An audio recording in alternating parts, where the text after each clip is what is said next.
Hi, welcome everyone. This is the B2B Influence Spotlight on Industry Game Changers. I'm your host, Paula Chiocchi. Today we have a very interesting guest. His name is Marc Fernandez. He is the Chief Strategy and Operations Officer at Neurologyca.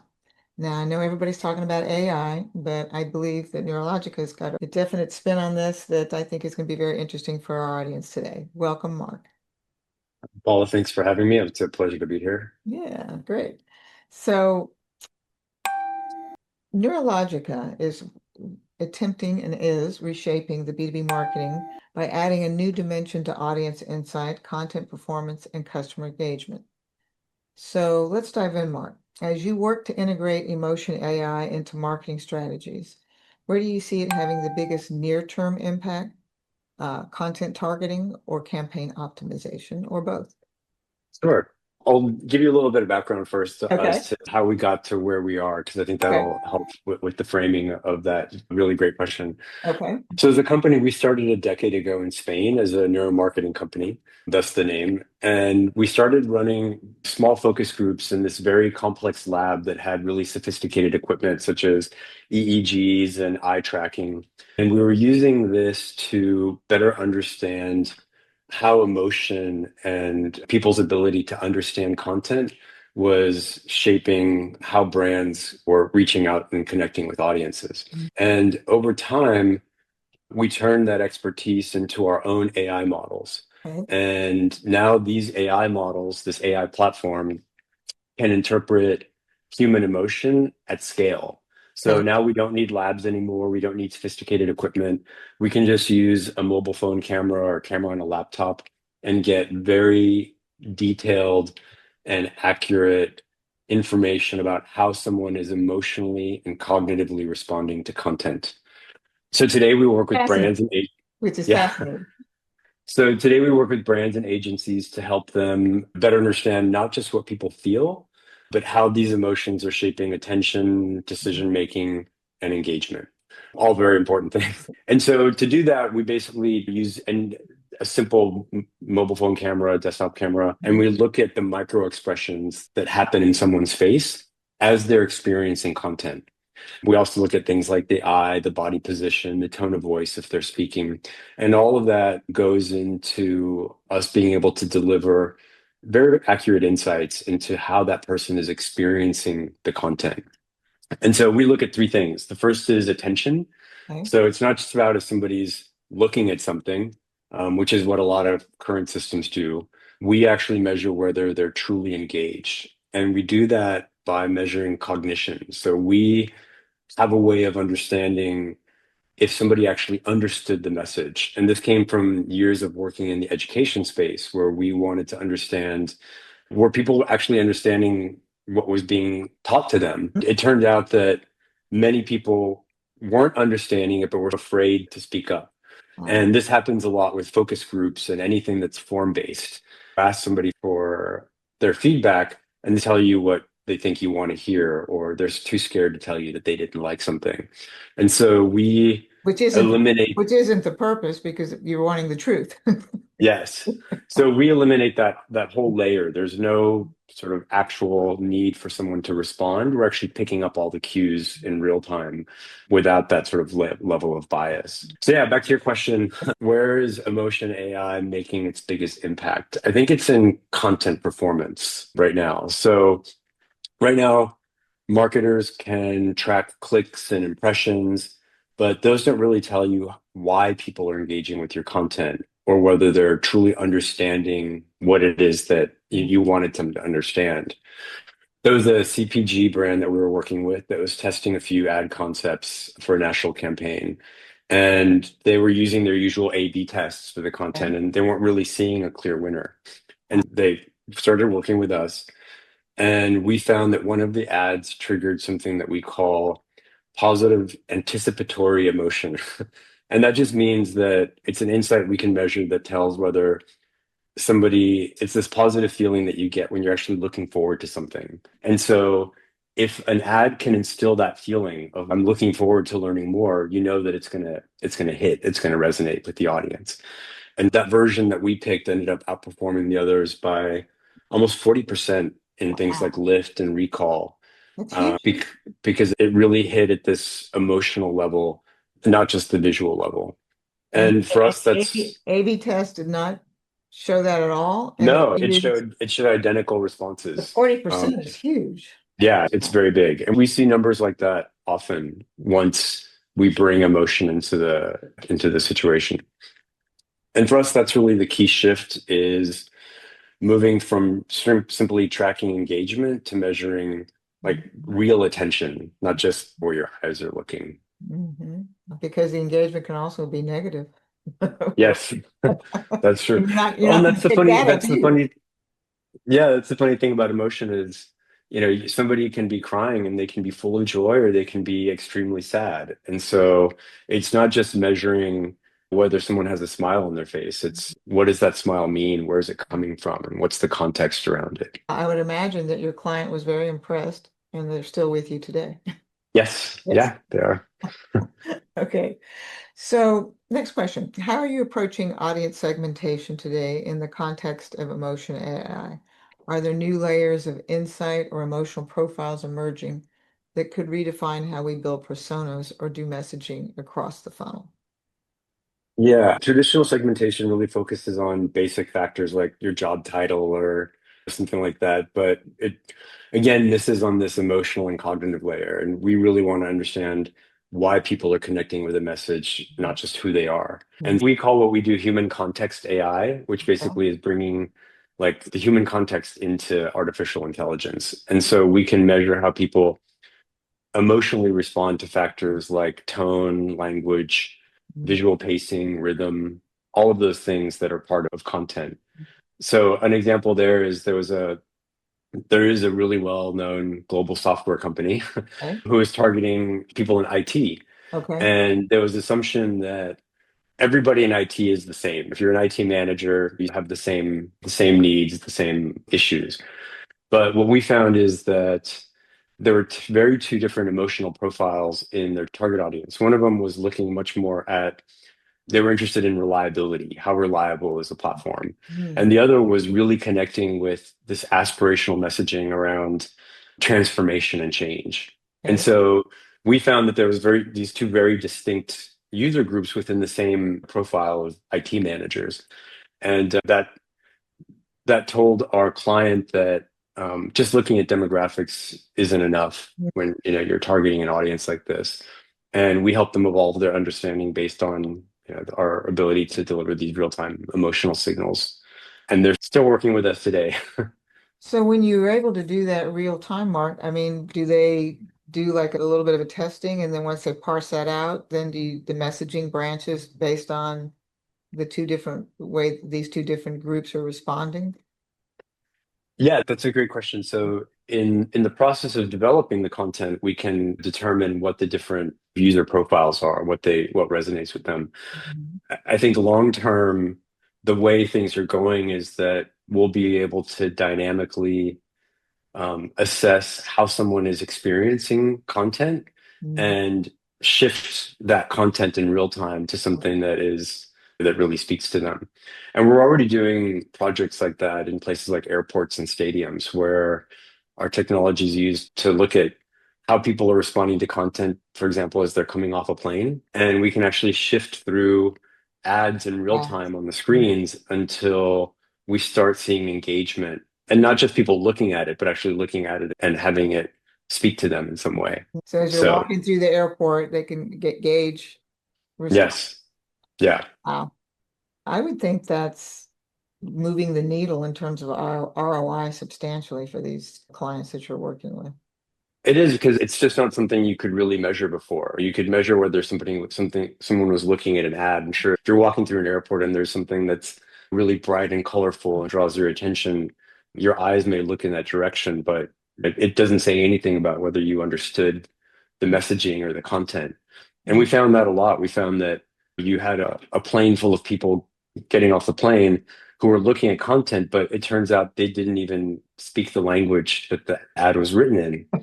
And so obviously they're not picking up on the messaging. And Oh, so we interesting. figured that out by the fact that there was a very low cognitive load as they were looking at the messaging. Mhm. So there was just no understanding of it. It Yeah. was purely visual.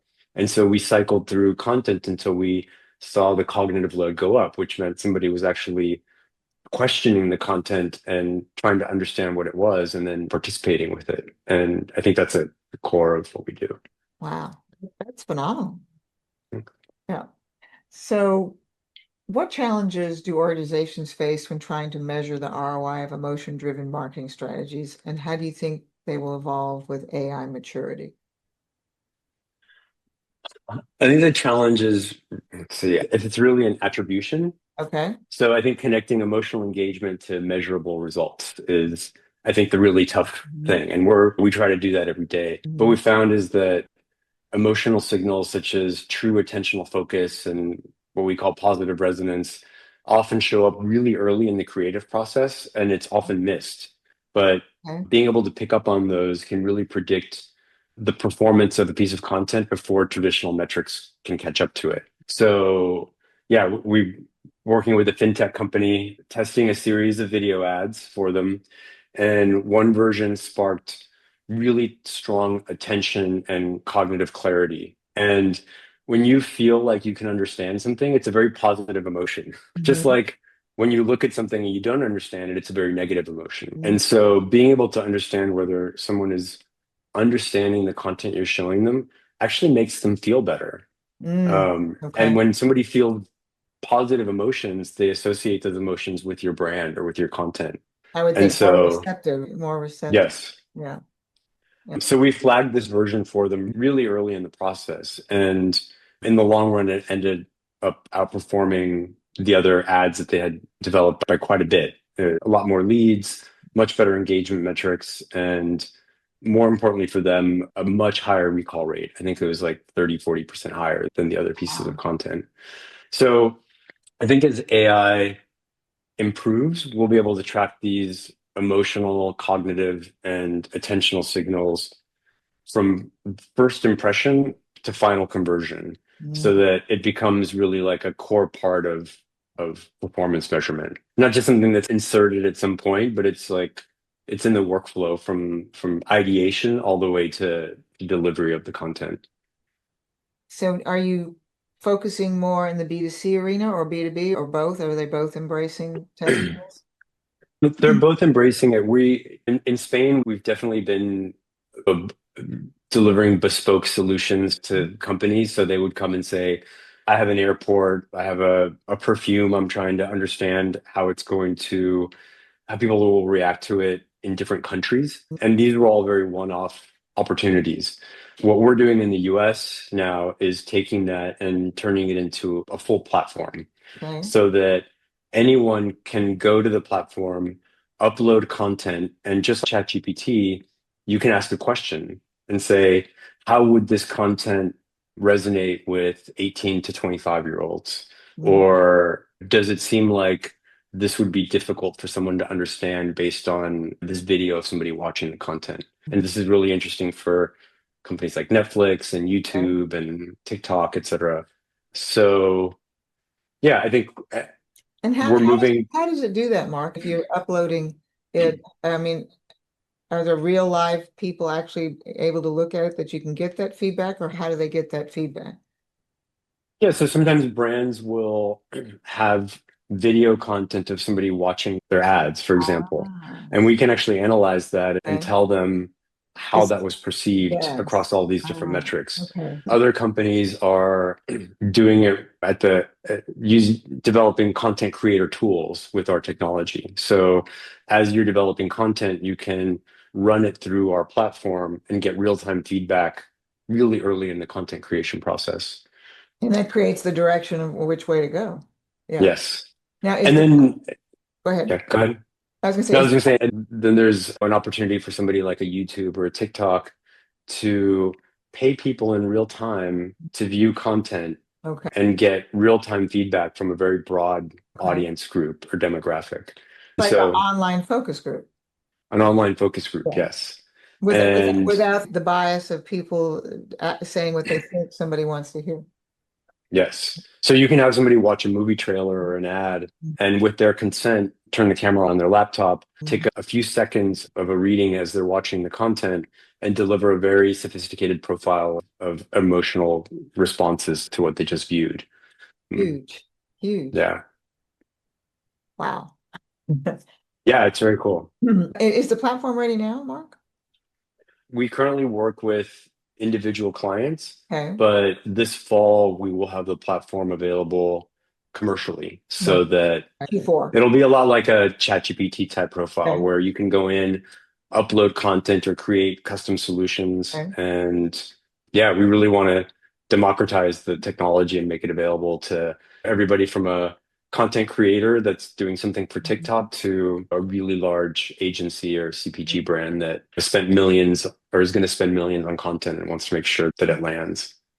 So will that be like on a subscription basis or like an annual license or something? How would you offer it? Yeah, it's a good question. I think right now we're thinking about charging from an insight perspective. Okay. So if you're looking for specific insights on a piece of content, those insights are valuable to you. And so it'll be based on that as opposed to some type of license or something like that. So it's more of a pay-as-you-go You model. do a one-off is what you're saying. Yes. That's probably a good way to do it because then they could test it out without an obligation and then Yes. up the usage from there. Yeah, and obviously if you're a huge platform that is processing a lot of content through our platform, that'll be a Yeah. different relationship. Yes. But we still want to make it available to a developer, a content creator, somebody who's just at the early stages of trying to understand engagement. Wow, that's amazing. So my last question for you today. Sure. Looking ahead, what's your bold prediction for how emotion AI will reshape B2B marketing in the next 2 to 3 years? What do you think you see on the horizon? Yeah, I think from everything we talked about, B2B marketing specifically, but B2C as well, is going to become much more emotionally adaptive. Right now, most marketing tools and platforms respond to predefined segments such as age and sex, et cetera. Yep. And we really want to shift that so that they're responding more to emotional and cognitive states of Mhm. the people instead. Yep. So imagine a platform that can sense if a buyer is confused in Mhm. real time or distracted or fully engaged. And like we were talking about in the airport, adjust not just the content, but things like tone and pacing in real time to guide their experience and response. And I think that's where we're headed. It's a different world. Yeah. Happened fast, right? Yes. Yeah, I think, yeah, it's just about using AI to help brands adjust in real time, making the conversation feel more natural and responsive, which is, And I think, what and everyone, relevant and relevant. yeah. That is the And complaint a lot of the time is I get all this stuff that it's not relevant. yeah. And it's not about, we get concerns all the time about, are you trying to manipulate someone's emotions because you can read them? And for us, we always tell the brands that it's about understanding someone to help guide them along the process, not to insert emotion to try to elicit some type of response that, like the pulling on someone's heartstrings Yeah. thing. Because in the end, that's people understand if they're being manipulated. Maybe not at first. You start getting the sense of it, and it just doesn't feel right. And Yeah. so we really want this to be more of something that brands use as a way to guide the process as opposed to manipulate the viewer. Mhm. Big difference. Yeah, big Yeah. difference. So, Mark, if somebody wants to get a hold of you to have a chat, do they email you or you want to give your website location out for us? Yeah, it's complicated. The website is neurologyca.com, but it's neurologica with a Y. So it's like neurology CA. See it. And I'm at Marc Fernandez at neurologyca.com, or you can find me on LinkedIn. Okay. And Um, it's and Mark with the C. it's Marc with the C. Yeah. And I just want to throw this out there in closing because we are an AI company. And I think it's important to say that if you think about AI was created to help humans, for all of the fear and all of the concerns about what AI is going to do, it really exists to make our lives better, make our lives easier. And from our perspective, how is it really going to do that if it doesn't understand us as humans? And the thing that makes us humans is our emotions. Correct. And think it's a good thing. It's a good thing for AI to be able to understand your emotions because it's going to be able to help you Mhm. better Mhm. if it can. And yeah, I'll just And, leave it with that. and at the end of the day, for the consumer, maybe B2B or B2C, that's really what everybody's complaining about is I'm not getting the things that I'm interested in. Okay. Yeah, And how do you yeah, parse through the noise? And it looks like you guys are achieving it. So yeah. I Definitely look trying to play a role in that. for great things from you all. I really appreciate your time, Mark. Thank you for Thank you very much for having me. you're welcome.